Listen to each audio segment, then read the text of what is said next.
Hello दोस्तों, dictation start होगी 3 second बाद। स्टार्ट।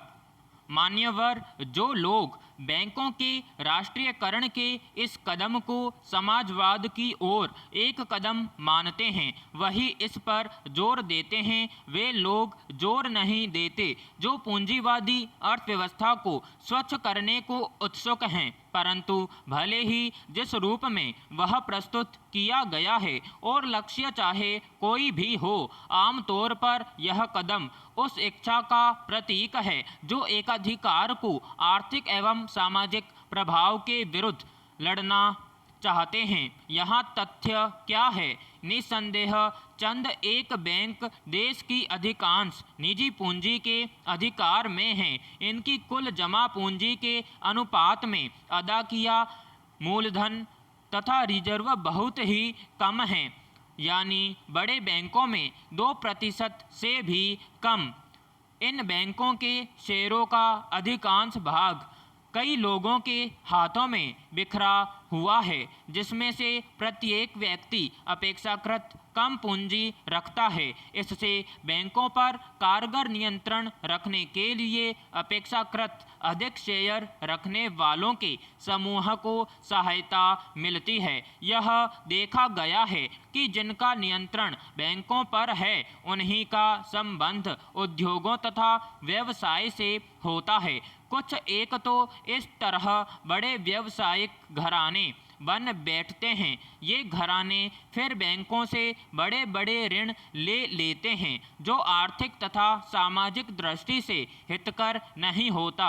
जाहिर है कि इस तरह के ऋण कम शेयर मालिकों के व्यापक हितों के विरुद्ध जाता है।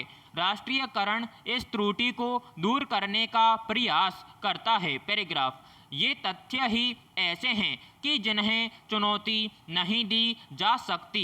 इस पर बहस हो सकती है कि इस त्रुटि को दूर करने के लिए कौन सा तरीका अपनाया जाए।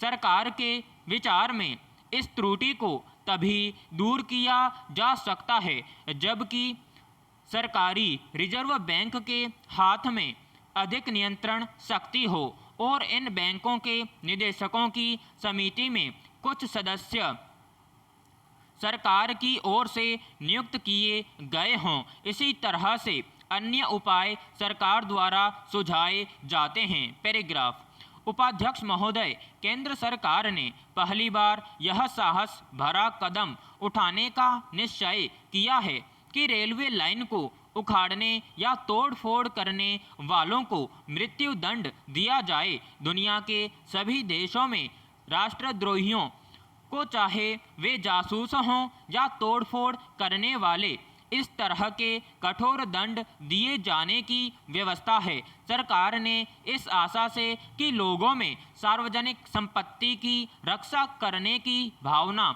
जागेगी, इस तरह की कानूनी व्यवस्था से बचने की कोशिश की। एक कारण यह भी रहा कि मृत्युदंड समाप्त करने के पक्ष में जैसी जनभावना है, केंद्र सरकार ने उसका भी आदर करना उचित समझा। यही वजह थी कि 7 साल पूर्व जब भारतीय रेलवे कानून में संशोधन किया गया, तब 3 से 7 साल तक की कठोर कैद की ही व्यवस्था की गई। लेकिन इतने दिन तक संशोधन कानून पर अमल करने के बाद सरकार को बाध्य होना पड़ा कि वह तोड़फोड़ करने पर उतारू तत्वों के खिलाफ कठोर कार्यवाही करें।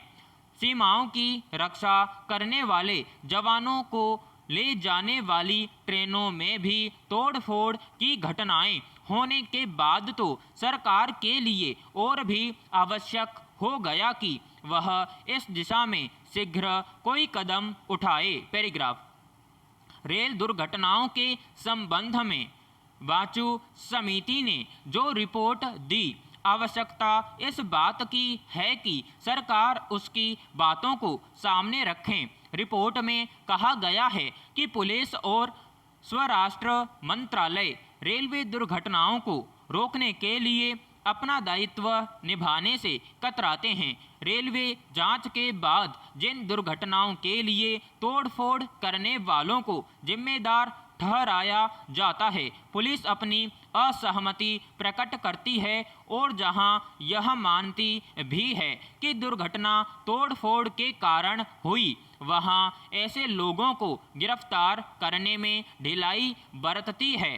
बांचू समिति ने कहा है कि पुलिस ने 27 तोड़फोड़ की घटनाओं में से सिर्फ 13 को ही स्वीकार किया और इनमें से भी 7 घटनाओं में वह मुलजिमों का पता लगाने में असफल रही। विराम समाप्त।